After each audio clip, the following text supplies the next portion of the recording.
உயிர்த்தெழுந்த இயேசு கிறிஸ்துவின் வல்லமை ஊழியங்கள் வழங்கும் வசனப் பெட்டகம். இயேசுவே கர்த்தர். இயேசுவையே தேவன் ஆண்டவரும் கிறிஸ்துவுமாக்கினார்.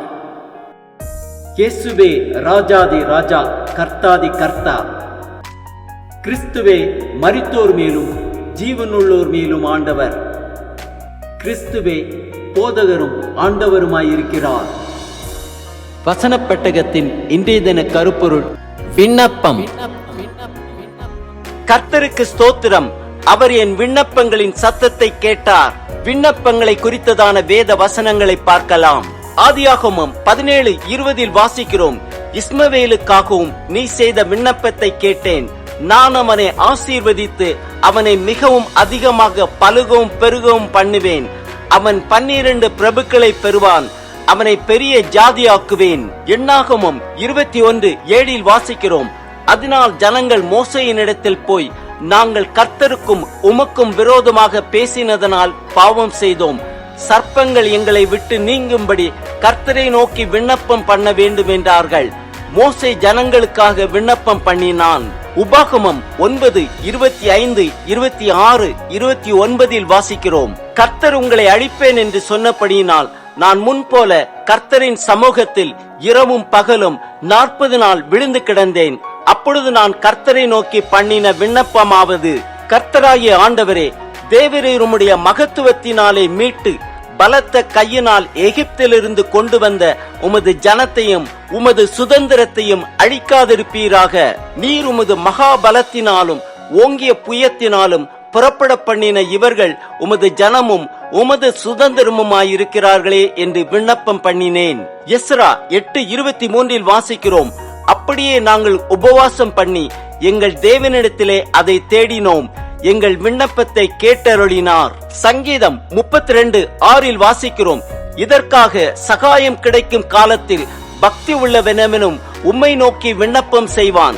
அப்பொழுது மிகுந்த ஜலப்பிரவாகம் வந்தாலும் அது அவனை அணுகாது.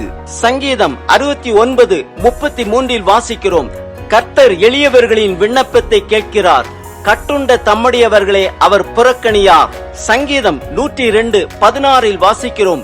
திக்கற்றவர்களுடைய ஜெபத்தை அலட்சியம் பண்ணாமல் அவர்கள் விண்ணப்பத்தை அங்கீகரிப்பார். சங்கீதம் 116:1 வாசிக்கிறோம். கர்த்தர் என் சத்தத்தையும் என் விண்ணப்பத்தையும் கேட்டதினால் அவரில் அன்பு கூறுகிறேன். ஏசாயா 19:22 வாசிக்கிறோம். கர்த்தர் எகிப்தியரை வாதையினால் அடிப்பார், அடித்து குணமாக்குவார். அவர்கள் கர்த்தரிடத்தில் மனம் திரும்புவார்கள். அப்பொழுது அவர்கள் விண்ணப்பத்தை கேட்டு அவர்களை குணமாக்குவார். ஏசாயா 38:3-5 வாசிக்கிறோம். ஆ கர்த்தாவே, நான் உமக்கு முன்பாக உண்மையும் மன உத்தமுமாய் நடந்து உமது பார்வைக்கு நலமானதை செய்தேன் என்பதை நினைத்தருளும் என்று விண்ணப்பம் பண்ணி எசேக்கியா மிகவும் அழுதான். நீ போய் எசேக்கியாவை நோக்கி, உன் தகப்பனாகிய தாவீதின் தேவனாயிருக்கிற கர்த்தர் சொல்லுகிறது என்னவென்றால், உன் விண்ணப்பத்தை கேட்டேன், உன் கண்ணீரை கண்டேன். இதோ உன் நாட்களோடு 15 வருஷம் கூட்டுவேன். எரேமியா 29:12 வாசிக்கிறோம். அப்பொழுது நீங்கள் கூடி வந்து என்னை தொழுது கொண்டு என்னை நோக்கி விண்ணப்பம் பண்ணுவீர்கள், நான் உங்களுக்கு செவி கொடுப்பேன். எரேமியா 31:9 வாசிக்கிறோம். அழுகையோடும் விண்ணப்பங்களோடும் வருவார்கள், அவர்களை வழி நடத்துவேன். அவர்களை தண்ணீருள்ள நதிகள் அண்டைக்கு இடராத செம்மையான வழியிலே நடக்க பண்ணுவேன். இஸ்ரவேலுக்கு நான் பிதாவாயிருக்கிறேன், எப்ராயிம் என் சேஷ்ட புத்திரனாயிருக்கிறான். தானியேல் 9:17-18 வாசிக்கிறோம். இப்போதும் எங்கள் தேவனே, நீர் உமது அடியானுடைய விண்ணப்பத்தையும் அவனுடைய கெஞ்சுதலையும் கேட்டு பாழாய் கிடக்கிற உம்முடைய பரிசுத்த ஸ்தலத்தின் மேல் ஆண்டவரின் நிமித்தம் உமது முகத்தை பிரகாசிக்க பண்ணும். என் தேவனே, உம்முடைய செவியை சாய்த்து கேட்டருளும். உம்முடைய கண்களை திறந்து எங்கள் பாலிடங்களையும் உமது நாமம் தரிக்கப்பட்டிருக்கிற நகரத்தையும் பார்த்தருளும். நாங்கள் எங்கள் நீதிகளை அல்ல, உம்முடைய மிகுந்த இரக்கங்களையே நம்பி எங்கள் விண்ணப்பங்களை உமக்கு முன்பாக செலுத்துகிறோம். யோனா 2:7 வாசிக்கிறோம்.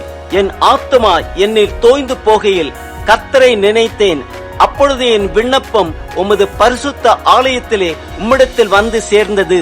சகரியா 8:22 வாசிக்கிறோம். அநேக ஜனங்களும் பலத்த ஜாதிகளும் எருசலேமிலே சேனைகளின் கர்த்தரை தேடவும் கர்த்தருடைய சமூகத்தில் விண்ணப்பம் பண்ணவும் வருவார்கள். சகரியா 12:10 வாசிக்கிறோம், நான் தாவீது குடும்பத்தாரின் மேலும் எருசலேம் குடிகளின் மேலும் கிருபையின் ஆவியையும் விண்ணப்பங்களின் ஆவியையும் ஊற்றுவேன். அப்பொழுது அவர்கள் தாங்கள் குத்தின என்னை நோக்கி பார்த்து, ஒருவன் தன் ஒரே பேரானவனுக்கு புலம்புகிறது போல எனக்காக புலம்பி, ஒருவன் தன் தலைச்சன் பிள்ளைக்காக துக்கிக்கிறது போல எனக்காக மனம் கசந்து துக்கிப்பார்கள். ஆம், கர்த்தர் நம் விண்ணப்பங்களின் சத்தத்தை கேட்கிறார். எளியவர்களின் விண்ணப்பத்தை கேட்கிறார். கற்றுண்ட தம்முடையவர்களை அவர் புறக்கணியார். அழுகையோடும் விண்ணப்பங்களோடும் அவருடைய சமூகத்தை நாடுவோம். நம்முடைய நீதிகளை அல்ல, அவருடைய மிகுந்த இரக்கங்களையே நம்பி நம் விண்ணப்பங்களை அவருக்கு முன்பாக செலுத்துவோம்.